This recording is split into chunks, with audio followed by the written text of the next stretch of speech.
Une vidéo présente un certain nombre de commentaires curieux d'un professeur chinois pro-Pékin. Dans l'une de ses vagues remarques, il fait l'éloge de la Chine pour ses soi-disant réalisations en matière de guerre biologique.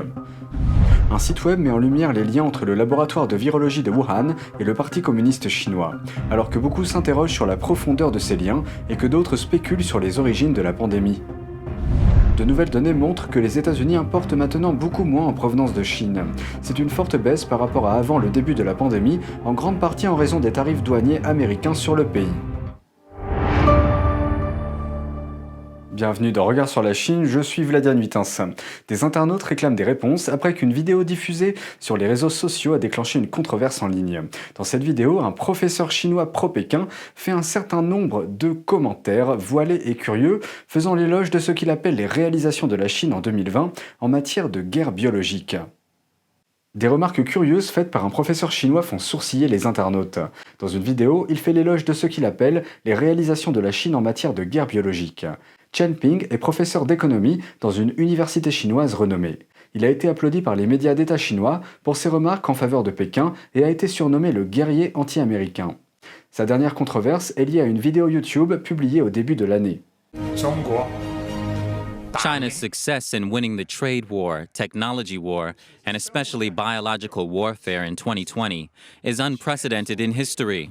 Chen a décrit l'année 2020 comme un tournant pour la modernisation de la Chine. After 2020, the East Asian countries with the most land mass and power will begin the modernization process, led by the biological revolution. Ces commentaires ont rapidement été publiés sur Twitter, suscitant des questions de la part des utilisateurs. Beaucoup sont revenus sur la mention de guerre biologique par le professeur. L'un d'eux a demandé des explications supplémentaires, écrivant « Veuillez préciser à quoi se réfère la guerre biologique ». Un autre a demandé « Est-ce que guerre biologique signifie qu'il s'agissait d'un déploiement stratégique planifié ?» Chen n'a pas expliqué ses commentaires jusqu'à présent, mais ce n'est pas la première fois qu'il choque son public avec ses remarques audacieuses. Les commentaires qu'il a faits l'année dernière ont également suscité la controverse. Il critiquait la qualité de vie aux États-Unis par rapport à la Chine. À l'époque, il avait déclaré « Un salaire de 2000 yuan chinois par mois, soit plus de 300 $ américains, vous donnera une vie plus heureuse en Chine qu'un revenu de 3000 $ aux États-Unis. » Et d'ajouter que ceux qui vivent aux États-Unis sont piégés dans une extrême misère. Il a été révélé plus tard que ce soi-disant guerrier anti-américain est en fait un résident de longue date des États-Unis vivant au Texas. Cette découverte a déclenché de vives discussions et la colère de nombreux internautes chinois.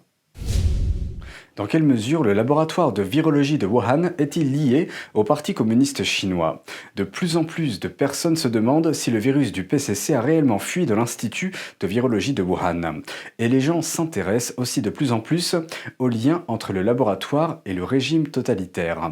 La version en langue chinoise du site web de l'Institut montre qu'il compte 6 organisations du PCC, dont un comité du parti, une commission d'inspection disciplinaire et une ligue de la jeunesse communiste. Le site web ne dit pas combien des 300 employés du laboratoire sont des membres du Parti communiste. Mais il répertorie 4 antennes du parti au sein de l'Institut. Même pour le personnel retraité, il y a un bureau distinct qui contrôle tout. Sous ces antennes, il y a aussi de plus petits groupes. L'un de ces groupes a remporté une récompense de niveau provincial en 2019 et a obtenu le titre de groupe du drapeau rouge. Cette année marque le 100e anniversaire de la fondation du PCC. Le parti a planifié un certain nombre d'activités dans tout le pays avant l'anniversaire du 1er juillet. Les membres du PCC du laboratoire de Wuhan ont répété leur serment d'adhésion au Parti communiste au moins 2 fois cette année. Lorsque les gens adhèrent au PCC, ils doivent prêter un serment qui dit « Je soutiens le programme du parti, j'observe les dispositions de la constitution du parti, je lutte pour le communisme tout au long de ma vie, je suis prêt à tout moment à tout sacrifier pour le parti et le peuple et à ne jamais trahir le parti. » Le PCC se targue d'une présence très forte sur les réseaux sociaux en Occident. Une étude récente a révélé qu'en 9 mois seulement, les diplomates chinois ont publié plus de 200 000 messages sur Twitter et plus de 34 000 sur Facebook. Les médias d'État chinois ont publié plus de 700 000 messages au cours de la même période. L'Institut Internet de l'Université d'Oxford et l'Associated Press ont mené cette étude. Ils ont constaté que Pékin utilise cette présence pour façonner le discours public. L'étude a mis en lumière le fait que le régime chinois possède possède plus de 170 comptes de médias d'État sur Twitter et Facebook. Il existe également un nombre considérable de comptes de diplomates chinois, bien que nombre d'entre eux ne soient pas étiquetés correctement. Moins de 15% d'entre eux indiquent clairement leurs liens diplomatiques et leurs liens avec le régime. Sur Twitter, les diplomates chinois publient souvent des images se moquant des autres pays, vantent l'efficacité des vaccins chinois, affirment que Taïwan fait partie de la Chine communiste et qu'il n'y a pas de génocide au Xinjiang. D'autres utilisateurs amplifient leurs messages en les retweetant. L'étude a révélé que les messages des diplomates chinois sont retweetés en moyenne 100 000 fois par mois. Mais ils ont également constaté que près de la moitié de ces retweets provenaient de faux comptes d'utilisateurs.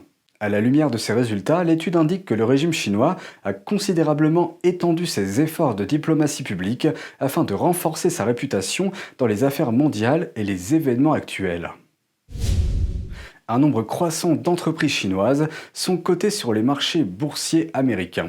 Leur nombre total a augmenté de 15% au cours des 6 derniers mois, mais leur capitalisation boursière totale a diminué de 5%. Des experts expliquent les raisons de ces changements. Une commission du Congrès américain a publié jeudi dernier un rapport faisant le point sur les entreprises chinoises cotées sur les 3 plus grandes places boursières américaines. On y apprend qu'au 5 mai 2021, 248 entreprises chinoises étaient cotées sur ces bourses américaines avec une capitalisation boursière totale de 2100 milliards de dollars. Par rapport à il y a 6 mois, le nombre de sociétés chinoises cotées a augmenté de 15%, mais leur capitalisation a diminué de 5%. Alors que 50 entreprises chinoises ont fait leur début sur les marchés boursiers américains, 19 entreprises chinoises ont été radiées de la cote. Some of the better-known larger Chinese companies, for fear of the more stringent reporting requirements, chose to, or maybe they had to, delist themselves from the US exchanges. À partir de l'ère Trump, les agences américaines ont intensifié leurs efforts pour retirer des bourses américaines les entreprises liées à l'armée chinoise. Elles ont invoqué des problèmes de sécurité nationale. Elles ont également durci les exigences d'audit pour les entreprises chinoises dont les actions sont négociées en Amérique, les obligeant à se conformer pleinement aux règles d'audit américaines dans un délai de 3 ans. Pékin a longtemps refusé que les États-Unis examinent les audits de ces entreprises, invoquant des problèmes de sécurité nationale. Selon le commentateur des affaires chinoises Xi Peng, cette demande peut dissuader certaines grandes entreprises chinoises d'être cotées sur les marchés boursiers américains. Mais beaucoup d'autres essaient toujours de profiter de cette période de grâce de 3 ans pour gagner de l'argent. If they could get money within these 3 years, let their business grow, they would have enough time to improve their financial record. Also within these 3 years, they could move to other stock markets in China, such as Shanghai, Shenzhen, or Hong Kong. They still have time to turn around their financial situation. Une autre faille se trouve dans la politique américaine d'émission d'actions. Ces dernières années, plusieurs grandes entreprises chinoises ont été radiées des marchés boursiers américains en raison de fraudes dans les rapports financiers. Mais les cabinets d'audit et les banques d'investissement américains qui les aidaient n'ont pas été sanctionnés.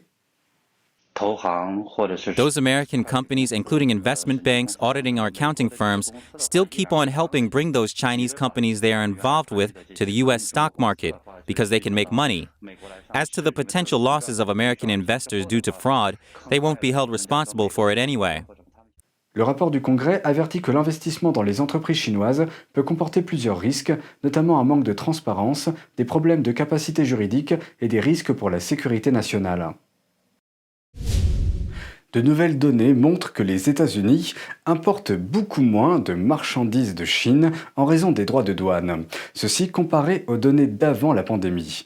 Et les types de marchandises que les États-Unis achètent de la Chine ont également changé de manière significative. Les États-Unis achètent désormais du matériel de télécommunication, des meubles, des vêtements, etc. à d'autres pays. Le Vietnam bénéficie largement de ce changement. Il est désormais le 6e plus grand exportateur vers les États-Unis, alors qu'il était le 12e en 2018.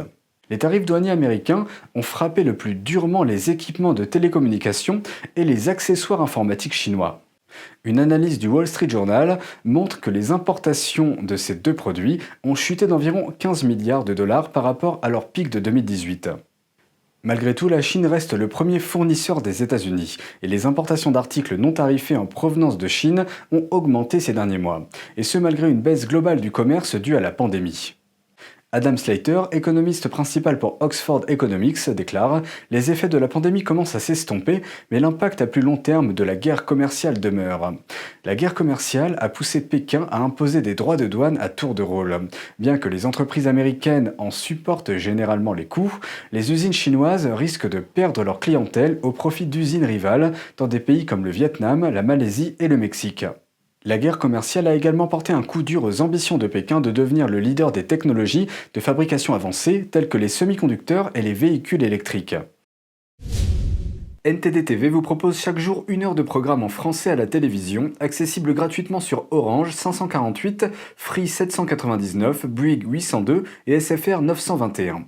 Première diffusion à 20h et rediffusion le lendemain à 13h. Vous pouvez aussi regarder nos vidéos sur le site ntdtv.fr et la plateforme ntdtv.fr YouMaker. Et c'est tout pour aujourd'hui, merci d'avoir suivi Regard sur la Chine. Je vous rappelle que nous disposons d'une nouvelle chaîne sur internet, NTD Actualité. Je vous invite à vous y abonner pour regarder les news. On se retrouve demain pour une nouvelle émission, prenez soin de vous et à bientôt.